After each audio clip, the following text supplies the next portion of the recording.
బుద్ధుడు చెప్పాడు, 1 moment can change a day, 1 day can change a life, and 1 life can change the world అని. బుక్లో ఒక page కావచ్చు, మీరు చదివిన ఒక కోట్ కావచ్చు, ఫ్లైట్లో మీ పక్కన కూర్చున్న వ్యక్తి కావచ్చు, ఒక మూవీ కావచ్చు, మీ జీవితాన్ని మార్చేయచ్చు. ఆపర్చునిటీ ఎక్కడి నుండి ఎలా వస్తుందో తెలీదు. చాలాసార్లు అవి ఆపర్చునిటీస్ అన్న విషయం మనకు తెలియదు. అది తెలియాలి అంటే లైఫ్లో అలర్ట్గా ఉండాలి, కాన్షియస్గా ఉండాలి. కొంతమందికి లక్ష్మీదేవి వచ్చి అరుస్తూ రోజు తలుపులు బాతున్నా వినిపించదు, పందుల్లా నిద్రపోతుంటారు నా కొడుకులు.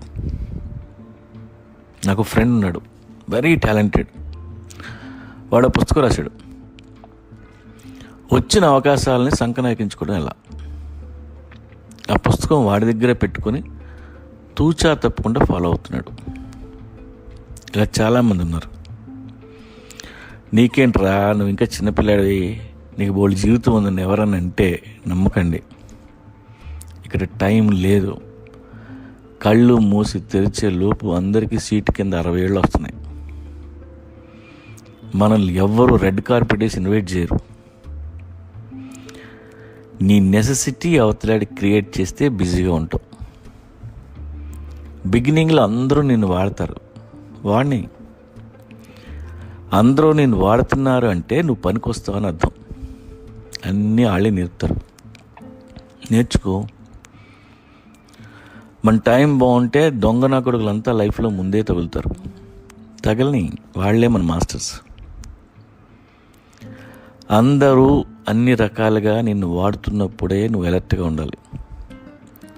ఎందుకంటే మనకు వచ్చిన అవకాశం మీద ఆపర్చునిటీ అని రాసి ఉండదు, మనమే గుర్తించాలి. తక్కువ తిను, తక్కువ నిద్రపో, డైలీ ఏదో ఒకటి నేర్చుకో. సమ్ ఇంటేక్, ఒక 1 లైనర్ కావచ్చు, ఆర్ పడుకునే ముందు listen to some Ted talks.